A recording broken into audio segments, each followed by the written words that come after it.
Assalamu алейкум. Амансыздарбы, урматтуу Тез кабар каналынын көрүүчүлөрү, мекендештер кандайсыздар?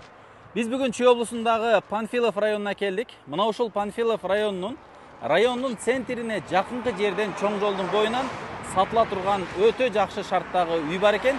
Жери да кенен, мал, жан бүт бакканга шарты аябай сонун үй сатууга коюлуп атат. Анда эмесе дареке көңүл буруңуздар. Сиздер Бишкек тараптан Панфилов районуга карап келатканыңыздарда Карабалтанын айлампасы, андан бери өтсөңүздөр Карабалта шаары, бери өтсөңүздөр Вознесеновка, андан кийин 1-2 айыл өтсөңүздөр дал мына ушул Панфилов районуна кирип келесиздер. Панфилов районуна кирип келгениңиздерден кийин дээрлик 1 километрден ашыгыраак жүрсөңүздөр, жолдун сиздер сол жак бетинде тысячи мелочей, 1000 түркүн мындай хоз товарларды сата турган мына ушул дүкөндү көрөсүздөр. Ушунун эле маңдайындагы Центральная көчөсү 189 даректеги дал мына ушул үйгө келе бересиздер. Эмне үчүн үй алыс десеңиздер, бул чоң жолдон илгертен планда мына ушинтип алысыраак чыталган экен. Бул жер өзүңүздөр көрүп турганыңыздардай бак дарактар өскөн, элдери эс ала турган, жана мына ушул биринчи линияга аябай ыңгайлаштырылган ушул үй сатууга коюлуп атат. Участогу дагы аябай кенен. Азыр бунун ээси менен чогуу, буюрса ээси менен чогуу маалыматтарды беребиз. Даректен адашпайсыздар.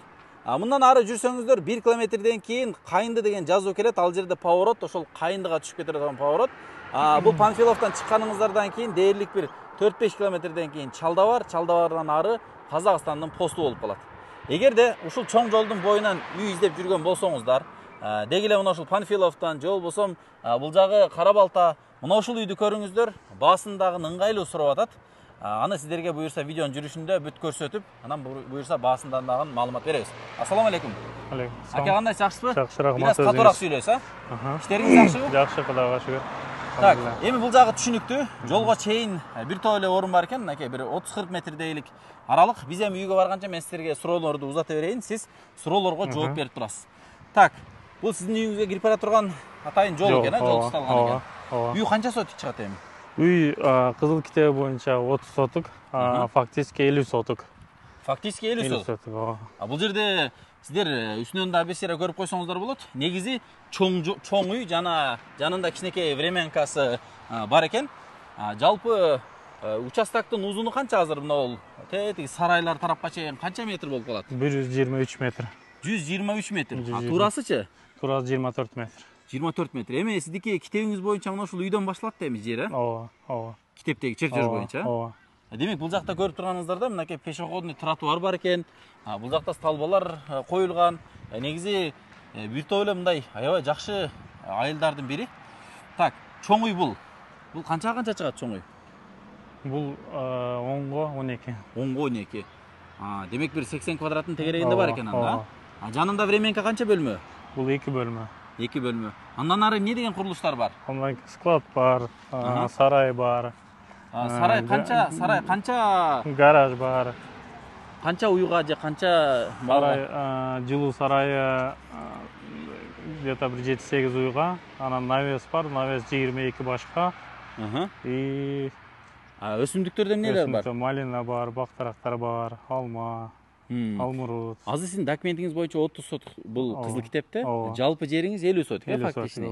Жакшы, кенен экен. Анда жүрө бериңиз, биз үйдү көрсөтө берели. Мынакей дарбазасын ачып, Тез кабар келатат деп, бүт мынтип даярдап, суусун сээп, бүт үйлөрүн тазалап, сонун кылып коюптур. Жакшы. Суу свет маселеси кандай экен бул жерде? Свет трехфазка.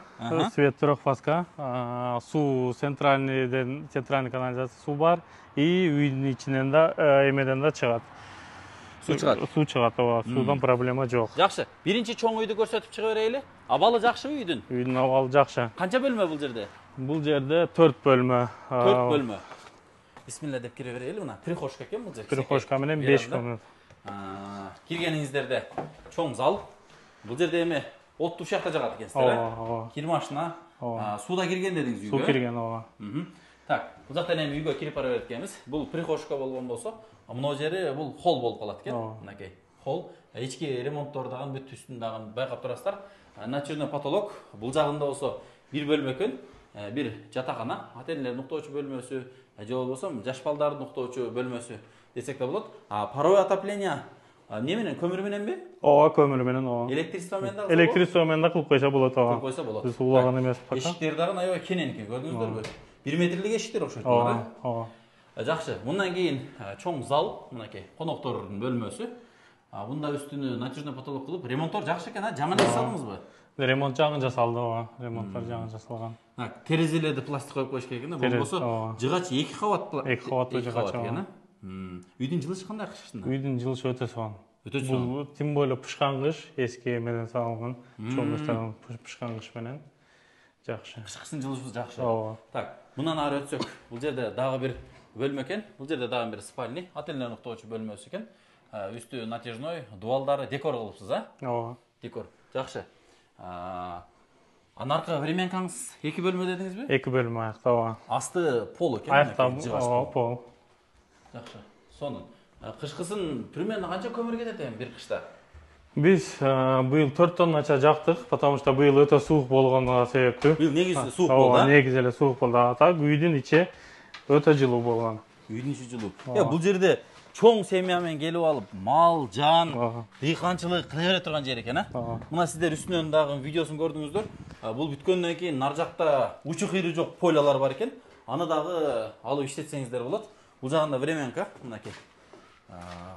Бул временкасы деле чоң эле үй турбайбы? Ооба, чоң эле үй. Бул жакта от жагып, мынакей, бул жерде чай-пай ичип, бул жерде кухонный зона экен, ичкиси болсо, дагы бир чоң комната, мына 4-кө 4,5 чыга тургандай чоң бөлмө экен. Так, свети кайдан жанат экен мунун? Светин жандырып коелу. Мына терезелери мынакей, сырттан келген адамдарды көрүп турганга, эми бул веранда сыяктуу экен да, баягындай. Эс алып олтура турган веранда сыяктуу. Так, жакшы. Демек, верандада 2 бөлмө, наркы чоң үйдө жалпы 4 бөлмө болду. Бул жагы эмне? Бул жак погреб бар, эми склад койсо болот да. Склад. Ооба. Картошка, пияз сактаса деле боло берет. Ооба, моягда погреб чоң, ооба. Ачып көрөйүнчү. Аябай чоң. Охо! Бул бир высота 2,5 метр чыгат окшойт да? Ооба. Ичи дагы мындай бир турасы бир канча метр чыгып калат, бир 2 метрдей чыгып калат экен. Узун ушул эмедей. Полный, комнатада, уш комнатада, ооба. Жакшы. Сонун ичтерин актап сырдап коюп. Жакшы. Мындан чыгып эми, бул жерде эми көрүп турганыңыздардай гараж. Бир Matiz же болсо ушундай Fit унасы бата тургандай бир гараж экен. Асты үстү жылууланган бул. Ооба. Мындан өтсөңүздөр, бул жакта баня бар экен. Мына. Көрдүңүздөрбү? Кийим чече турган жери. Андан ары өтсөңүздөр, бул жагында мынакей парилкасы, душевой бүт ушул жакта. Сонун. Жүрө бериңиздер туугандар. Эми биз улантып көрсөтө берели. Бул үйдүн жанында чоң сарай бар экен. Биринчи сарай десек болот. Үйгө жабышып турган жерде. Андан ары дагы чоң сарайлар бар экен. Бул жерде канча баш малга сарай бар? Бул жерде 7 баш батат. 7 баш. 7 баш батат, ооба. Сыртка навесиге бир 4 баштай байласа болот. Мына жерге. Ооба. Бул жерге 4 баш. Ооба, ичинде музоолорго отдельный место бар. Бул жак тоже как склад катары колдонулат. Бирок сарай кылса болобу? Сарай кылса деле болот, сарай кылып иштетсе деле боло берет.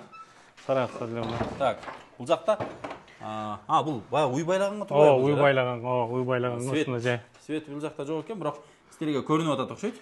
Бул жерде ошол чоң малдарга экен. Чоң малдарга, музоолорго, родильный ар жагы ошондой. Сонун экен го. Мына сеткалардын ичинде торпокторун ошондой киргизип койчуган бул жагына. Мына родильный болчу мындай. Аз койлор камап койдук. Кой кармаса дагы болот. Кой кармаса да болот, ооба. Жакшы, бул жактан отдельный дагы эшик бар экен. Эгер кааласаңыздар тосуп коюп, бул жагын отдельный сарай кылып иштетсеңиздер дагы боло берет экен. Так, жакшы. Сонун. Биз улантабыз эми. Мына жерде навестидан бир сире көрсөтүп өтүп кетейин. Бул жерде навесте очок гана. Анан артынан дагы мал кире турган жер. Шартан мал киргизсе болот. Бул жактан артынан дагы малды, мына адамдар кире турган жак эмес, үйдүн аркасы менен дагы алып келгенге бул жерде 2 метрлик аралык бар экен. Жакшы. Подвалда барбы? Подвал. Бул кичинекей эле, могу теменин киребиз коридордун эмеси. Жакшы. Сонун. Жүрөлүң, уланта берели биз. Негизи мындай хоз помещениялар көп экен сиздерде. Ооба. Жакшы, байгандай жем сактаганга, кладовка кылганга. Бул жактачы? Бул жакта жем сактайбыз, ошо жемге. Кормой. Ичи уже жем жыттанып калыптыр да, полныйча. Толтура бир канча бир 5-6 тонна батабы жем? Батат. 5-6 тонна жем батат, Жем батып кетет, ооба. Сонун. Так, бул жагында? Бул жакта эле ошондой кладовка. Бирдемкелер коюп койсо болот бар, ошондой нерсе картошка. Илгерирээк салынгандарын үстү дагы шып алган да. Бүт мындай бир температураны кармайт. Ысык болуп кетсе багы ичи ысып кетпейт. Так, бул жактар эми навестер отунган экен. Бул жак эми эң негизги мына ушул үйдүн баалуулугу ушакта десек болот да. Неге дегенде сиздерге азыр үстүнөн да бир сыйра көрсөтөлү. Бул жакта өтө чоң плантация мынтип малинаны тигилген экен. Канча бир 15-20 сотик барбы? 20 сотик чыгат. 20 сотик да, малинанын өзү эле. Ооба. Бир жылына бир канча бир 200-300 миң алса болот. Алат, 300 миң алса болот. Жакшы карасаң андан да көп болот. Андан да көбүрөөк болот. Ооба. Демек, мына ушунун аягына чейинки малинаны уже өсүп, бул жак уже бутка туруп калган экен. Демек, улантып кетсе болот экен да буну. Ооба, ооба. Жакшы. Бул жакта дагы мынакей отун каналар, жанакы мына эне бала чыкты окшойт эчкилер, Так, жүрө бериңиздер. Биз эми улантып көрсөтө берели бир чекеден. Мына бул жерде сырткы дараткана, эми айылдын жашоосу керемет да. Мына ушинтип айылдан үй издеп жүргөн болсоңуздар, баасында ыңгайлуу айтып атат. Баасын канча деп атасыз аке?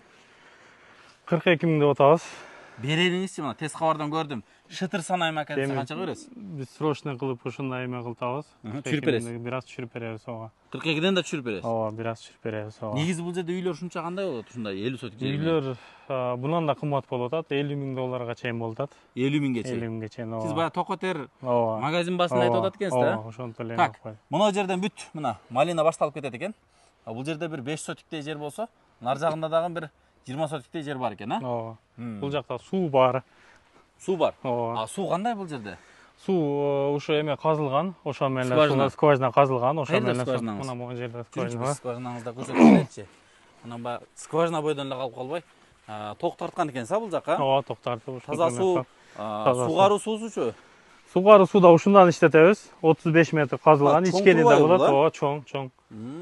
32лик 50лик турба менен чыккан экен да суу. Кенен жетет могу малинага, кенен. Бүт эле жетет. Ооба.